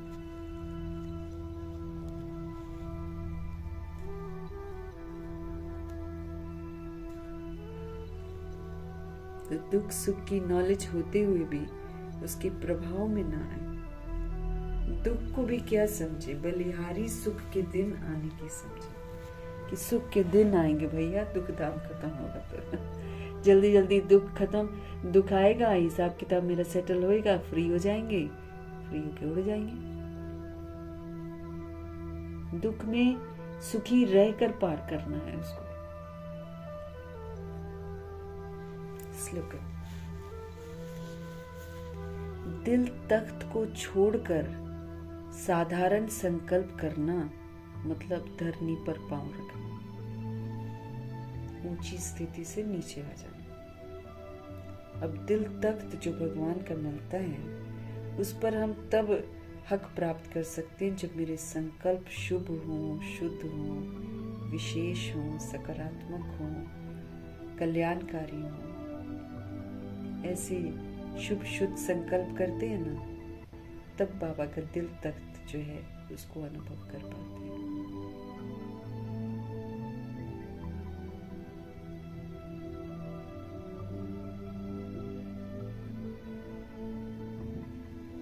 तो दिल तख्त को मत छोड़ो, बाबा कहते हैं साधारण मत सोचो। साधारण सोचेंगे तो नीचे धरनी पर आ जाएंगे, धरनी का प्रभाव फिर हम पर पड़ेगा, दुखी होंगे, परेशान होंगे। इसलिए दिल तख्त पर अगर विराजमान होना है तो हमेशा ऊंचा सोचना है, ऊंचा बोलना है, ऊंचे कर्म करने हैं, सुकर्म करने हैं हमको, विकर्म नहीं करने हैं। तब हम दिल तख्त का हक प्राप्त करेंगे। और जहाँ हम दिल तख्त को छोड़ते हैं तो हम साधारण संकल्प करते हैं, फिर हम कहाँ आ जाते हैं, नीचे आ जाते हैं, धरनी पर पांव रखते हैं। अव्यक्त इशारे हमको मिल रहे हैं। अब संपन्न व कर्मातीत बनने के लिए धुन लगाओ। किसकी धुन लगानी है कि संपन्न व कर्मातीत बनो। कर्म करते तन का भी हल्कापन, मन की स्थिति में भी हल्कापन। कर्म हम करें, कर्म करते भारी ना हो। हम बॉडी कॉन्शियस होते हैं ना तो हम भारी हो जाते हैं कि इतना काम हमने किया है, इतना करना पड़ रहा है, ये भारी हो जाते हैं। हम तन से भी भारी हो जाते हैं, मन से भी भारी हो जाते हैं। लेकिन भगवान हमको क्या कहते हैं, कर्म करते भी बाबा की याद में रहो, तो तन से भी हल्के रहेंगे, मन की स्थिति में भी हल्कापन रहेगा। कर्म की रिजल्ट मन को खींच न ले। कर्म जो है ना हमारे, तो कर्म की जो रिजल्ट है वो मन को अपनी तरफ खींच न ले। कर्म की रिजल्ट मन को खींच न ले। जितना ही कार्य बढ़ता जाए उतना ही हल्कापन भी हमारा बढ़ता जाए। जितना ही कार्य बढ़ता जाए उतना ही हल्कापन भी हमारा बढ़ता जाए। अब तो ऐसी अवस्था हमारी होनी चाहिए, ये नहीं कि कार्य कम हो, कार्य बढ़ता जाए लेकिन हल्कापन भी साथ साथ हमारा बढ़ता जाए। कर्म अपनी तरफ हमको आकर्षित न करे, लेकिन मालिक होकर कर्म कराने वाला करा रहा है और करने वाले निमित्त बनकर कर रहे हैं। ये वाली जो प्रैक्टिस है इसको बढ़ाओ तो संपन्न कर्मातीत सहज ही हम सब बन जाएंगे। कर्म करना है लेकिन तन से भी हमको हल्का रहना है, मन से भी हल्की स्थिति रहनी चाहिए। कर्म कॉन्शियस नहीं होना है, एक्शन कॉन्शियस नहीं होना है, बॉडी कॉन्शियस नहीं होना है, कर्म के परिणाम का कॉन्शियसनेस नहीं आना चाहिए। तो कर्म करते तन का भी हल्कापन, फिर मन की स्थिति में भी हल्कापन। कर्म की रिजल्ट जो है, हम रिजल्ट कॉन्शियस न हो जाएं, कर्म की रिजल्ट मन को अपनी तरफ खींचे ना।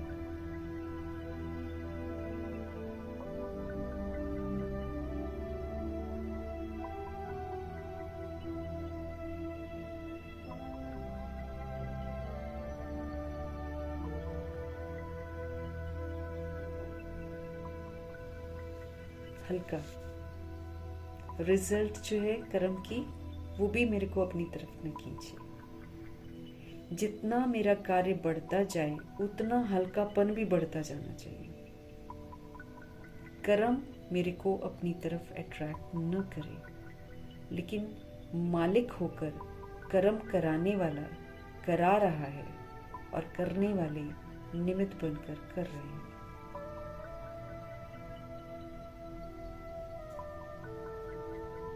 मालिक होकर कर्म कराने वाला करा रहा है और करने वाले निमित्त बनकर कर रहे हैं। कर्म इंद्रियां जितनी भी, एक तो बाबा करा बना रहे हैं, फिर एक हम आत्माएं अपनी कर्म इंद्रियों के करा बना रहे हैं। मालिक बनकर इनसे कार्य कराना है और ये निमित्त बनकर कार्य करेंगे। ये अपनी मन मर्जी नहीं चलाएंगे। ये वाला अभ्यास जो है ना, बाबा कहते हैं इसको पढ़ो। और वैसे हम कार्य कर रहे हैं तो सुकर्म कौन करवा रहा है? शिव बाबा करवा रहे हैं, हम निमित्त बनकर कर रहे हैं। हल्के रहेंगे, हर तरह से हल्का हमको रहना है। निमित्त बनकर कर रहे हैं, ये वाली प्रैक्टिस को बढ़ाओ तो बाबा कहते हैं आप संपन्न बन जाएंगे, कर्मातीत बन जाएंगे, सहज ही बन जाएंगे।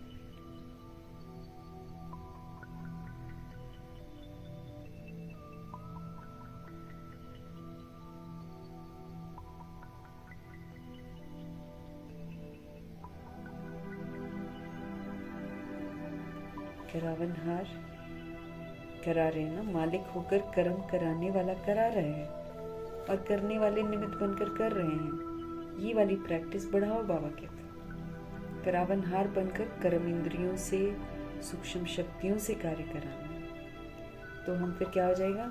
संपन्न भी बन जाएंगे और कर्मातीत भी हम सहज बन जाएंगे। कर्मातीत बनना है ना, कोई भी कार्मिक बॉन्डेज हमारे दिमाग पर ना हो। हमने किया, हमने वो किया, इससे हम गिर जाते हैं, नीचे हो जाते हैं। अब हमको नीचे नहीं करना होना है। सारी की सारी मुरली मीठे मीठे परमात्मा की आज अभ्यास पर है। प्रैक्टिस करो, प्रैक्टिस करो। जो अभ्यास 14 वर्ष की तप में आत्माओं ने किया है ना, आत्मा का, वही अभ्यास बाबा अब हमसे करवा रहे हैं और समझ दे रहे हैं। ये खाली पढ़कर सुनकर दूसरे को मत सुनाते जाओ। Charity begins at home.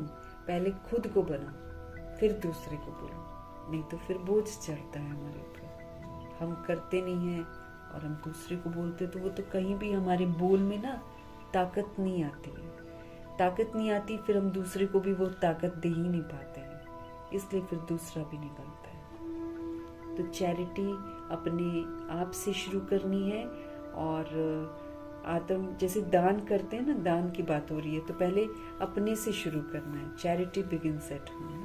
तो अर्थात पहले खुद ही बाबा कहते तुम आत्म अभिमानी बनने की मेहनत करो। फिर आत्म अभिमानी क्या होता है वो पूरा समझना है कि अगर आत्मा परमात्मा का बच्चा हूँ तो फिर मुझे सारा दिन कैसे पाठ बजाना है, वो पहले अपने आप को लिस्ट बना लेनी है और फिर उसी लिस्ट के प्रमाण हमको चलना है। फिर चेक करते रहना, क्या मैं सारा दिन आत्म अभिमानी होकर रही हूँ। नेचुरल बनाना है स्मृति को कि मैं सोल हूँ और सब सोल से।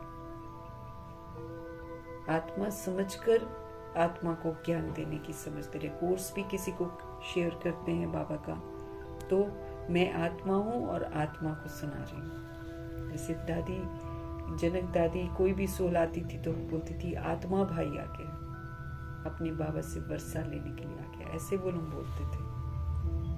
बॉडी कॉन्शियस होकर कोर्स नहीं कराना है, वो तो कोई फायदा ही नहीं है ना फिर हम अगर करवा रहे हैं वैसे तो। बाकी हम आत्माएं जो हैं बड़ी गुलाम हो जाती हैं, अधीन हो जाती हैं। बाहर परिस्थितियां हमको प्रभावित कर देती हैं, किसी का कोई बोल हमको प्रभावित कर देता है, दिल शिकस्त कर देता है, मायूस कर देता है। किसी की तारीफ, किसी ने तारीफ की तो 7वें आसमान पर पहुंच जाते हैं और किसी ने बुराई करी तो बिल्कुल ही नीचे गिर जाते हैं। दोनों ही चीज़ों में हम खराब हो जाते हैं। 7वें आसमान पर भी नहीं पहुंचना है क्योंकि 7वें आसमान पर पहुंचेंगे तो नीचे भी उतारेगी, वही आत्मा नीचे उतारेगी जो आपकी तारीफ कर रही है। फिर कैसे लगेगी चोट, बहुत जबरदस्त चोट लगेगी। इसीलिए इच्छा मात्रम अविद्या बनकर हमको दुख सुख से, हमको निंदा स्तुति से बिल्कुल ऊपर उठना है।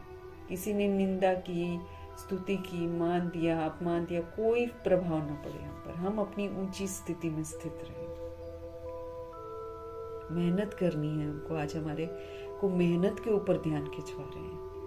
ये भी सही है कि कोई अब उल्टी सुल्टी दुनिया बन गई है और हम सब बनाने के निमित्त बने हैं, तो उल्टे सुल्टे बोल तो हमको सुनने ही पड़ेंगे, चाहे हम बाहर से सुने, चाहे हम अलौकिक में ही सुने, क्योंकि अलौकिक में भी सारे नंबरवार हैं। राजा रानी, प्रजा, दासी और साहूकार सब डिफरेंट है। तो इसीलिए कोई ना कोई उल्टा सुल्टा बोलेगा, क्रोध भी करेगा कोई।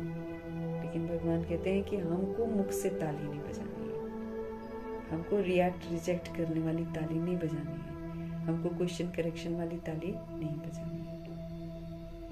अटेंशन रखना है।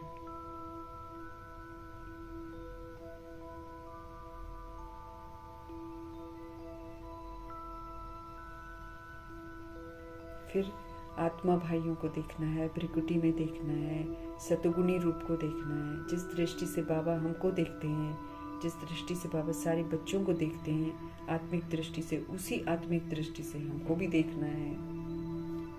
हमको सिविल बनना है, क्रिमिनल बना हमको खत्म करना है। जब तक हम देह को देखते हम क्रिमिनल हैं, तब तक हम चंचल होते रहेंगे, रिएक्ट रिजेक्ट करते रहेंगे, क्वेश्चन करेक्शन करते ही रहेंगे, गिरते ही रहेंगे। अब गिरना नहीं है हमको, आत्म अभिमानी बनने की मेहनत करनी है हमको। तब जाकर सत्युग में प्रवेशता मिलेगी। संपूर्ण पवित्र बनना है हमको। तो देह को देखना मतलब अपवित्रता। जब हम देह को बिल्कुल ही देखना बंद कर देंगे, तब हम कहलाएंगे संपूर्ण पवित्र। क्योंकि देह को देखने से ही हम गलत बनते हैं। तो कितना अभ्यास करना है। घर के जितने सदस्य हैं उनको आत्मा रूप में देखना है। ये भी आत्मा, ये भी आत्मा, ये भी आत्मा, बच्चा भी आत्मा, जो छोटे छोटे बच्चे वो भी आत्मा है।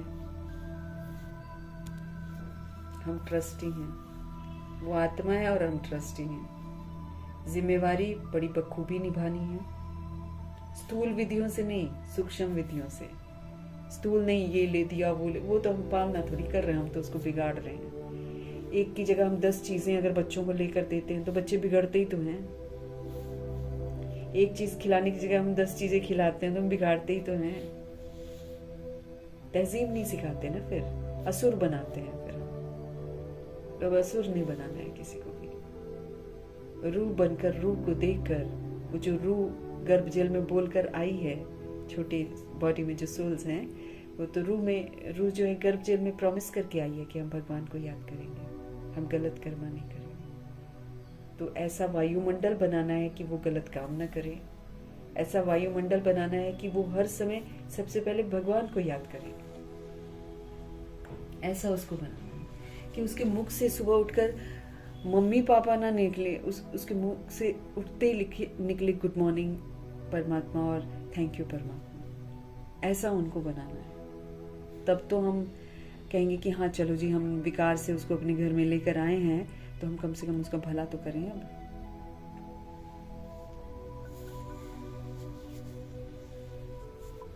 है ना, भला करना है सबका। तो छोटे छोटे मतलब हमको अब लगाव नहीं रखना है उनसे, लेकिन आत्मा भाई समझना है। ये मेरा आत्मा भाई है, हिसाब लेने के लिए आया हुआ है, तो उसके साथ आत्म अभिमानी होकर आपको रहना है। मीठे मीठे परमात्मा जी का हम धन्यवाद करेंगे। ब्रह्मा माँ का धन्यवाद, जगदम्बा माँ का धन्यवाद, गुलजार दादी जी का धन्यवाद, अष्टरत्नों का धन्यवाद, नवग्रहों का धन्यवाद, एडवांस पार्टी की सारी सोल्स का धन्यवाद, और जो बची हुई जितनी भी आत्माएं हैं 16,133 करोड़ आत्माओं में से सबका धन्यवाद। पांचों तत्वों का धन्यवाद, धरती, आकाश, जल, वायु, अग्नि, सबका हम धन्यवाद करेंगे। ड्रामा का धन्यवाद, प्रकृति का धन्यवाद, माया का धन्यवाद, यमदूत का धन्यवाद, करोड़ों की आबादी का धन्यवाद, और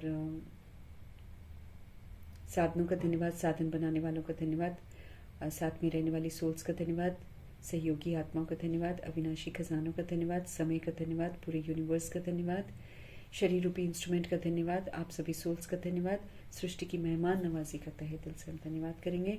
धन्यवाद करते हुए ओम शांति।